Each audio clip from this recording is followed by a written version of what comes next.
Bienvenido al canal de Narraciones Budismo.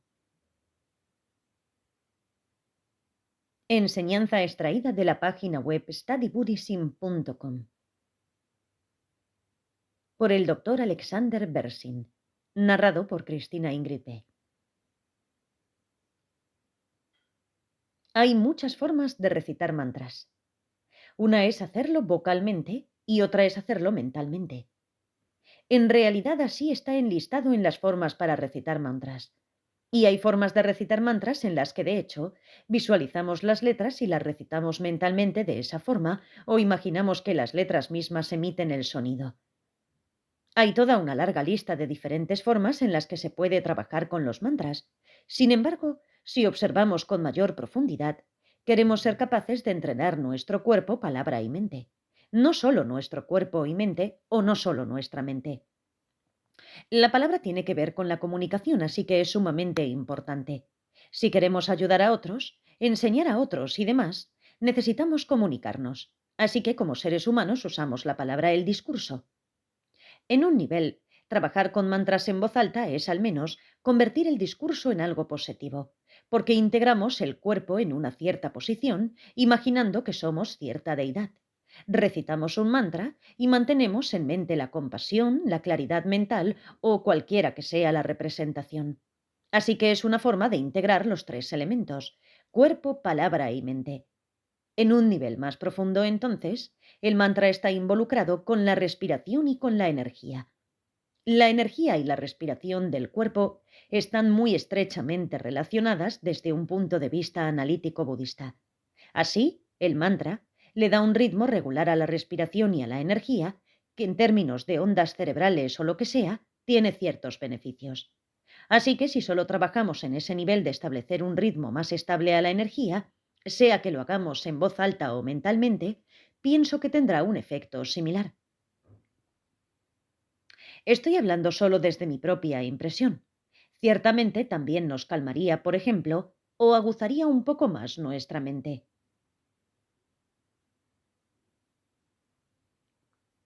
Pero el nivel más profundo del mantra tiene que ver con moldear las energías de la respiración.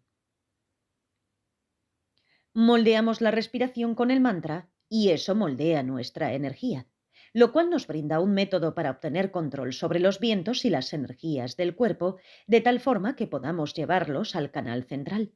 Así que lo que queremos hacer es, en cierto sentido, moldear la respiración. Y eso se hace con un tipo especial de mantra, un tipo especial de práctica muy avanzada, para llevar los vientos al canal central, de tal forma que accedamos más fácilmente a la mente de luz clara, que es la más conducente para el entendimiento de la vacuidad, etc. Así, en un nivel, lo que ayuda a moldear la respiración es al menos vocalizar hasta cierto grado. Pero ya saben, no tiene que ser realmente fuerte. Por supuesto, hay muchos estilos de recitación de mantras: alto, suave, cantando y otras formas. Pero en última instancia, en el nivel más profundo, en realidad lo único que se requiere es moldear la respiración. Y eso lo podemos hacer incluso con un susurro. En un sentido, es solo moldear la respiración. Nadie más tiene que escucharlo. Así que la mayoría del tiempo, cuando hacemos mantras, lo que se recomienda es que la boca se mueva en la forma del mantra y que haya un poco de vocalización, pero realmente solo cada uno de nosotros podemos escucharlo, así que no molesta a quienes nos rodean. Ahora, por supuesto que vamos a los monasterios y escuchamos gente gritando mantras a viva voz, pero desde un punto de vista teórico-textual, eso es lo que en general se recomienda. Es simplemente, de forma privada, moldear la respiración. En resumen, eso no significa que solo recitarlo mentalmente sea inútil o menos poderoso, simplemente es diferente. Debo decir que los mantras son un tema sumamente difícil de entender y es importante no degenerarlo al reino de las palabras mágicas, especialmente dado que los tibetanos pronuncian mal los mantras sánscritos. Los mongoles se alejan aún más del sánscrito. Cuando los chinos y los japoneses dicen mantras, ni siquiera se pueden reconocer cuál están diciendo. Así que empezamos a preguntarnos qué es realmente lo que está involucrado aquí, porque obviamente estas personas aún obtienen logros a través de los mantras, así que no es un tema fácil. Su Santidad el Dalai Lama recomienda que, a pesar del hecho de que los tibetanos tienen su propia forma de recitar y pronunciar, por ejemplo, no dicen Om Vajrasattva, dicen Om Bensasato, la cual es una deformación del sánscrito, dice que si como occidentales podemos hacerlo lo más cercano posible al original en sánscrito, eso es mejor. Pero, por supuesto, muchos lamas tibetanos prefieren que, como discípulos occidentales, pronunciemos como ellos lo hacen. Así que todo depende del maestro. Pregunta.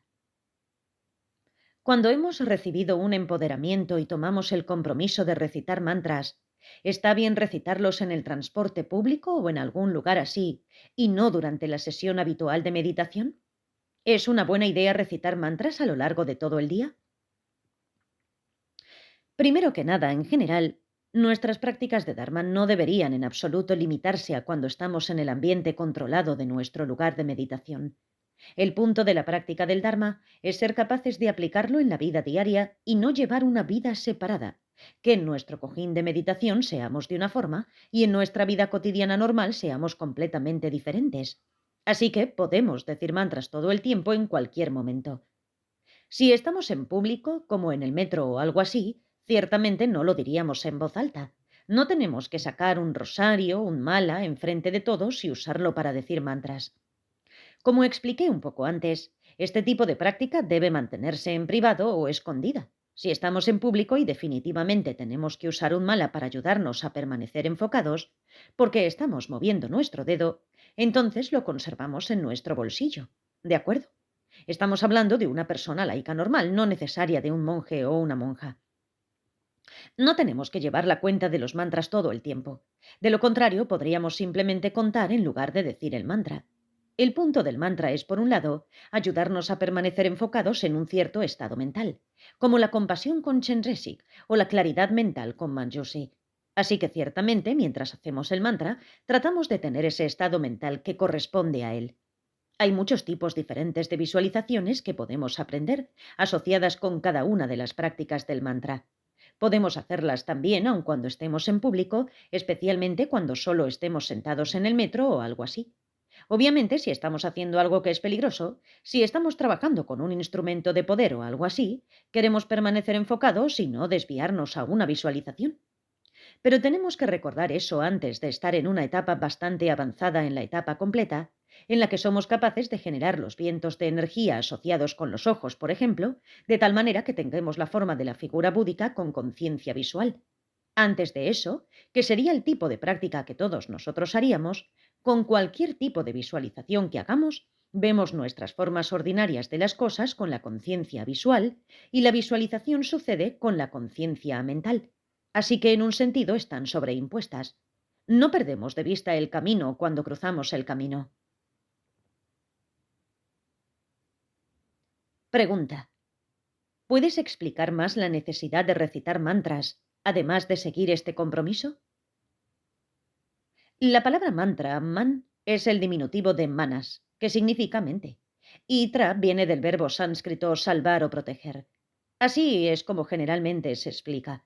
Así que es proteger a nuestra mente de diversos tipos de pensamientos negativos. Ese es un nivel. Así que en lugar de tener pensamientos negativos de desagrado por los demás, cuando decimos el mantra de Chenrezig, eso nos ayuda a conservar presencia mental del amor y la compasión hacia ellos, así que protege a la mente. En un nivel muy ordinario, si tenemos una canción o música dando vueltas en nuestra cabeza y no podemos sacarla, la mejor manera de proteger a la mente es usar esa energía verbal para recitar un mantra. Ni siquiera tiene que ser cantar una canción en nuestra cabeza.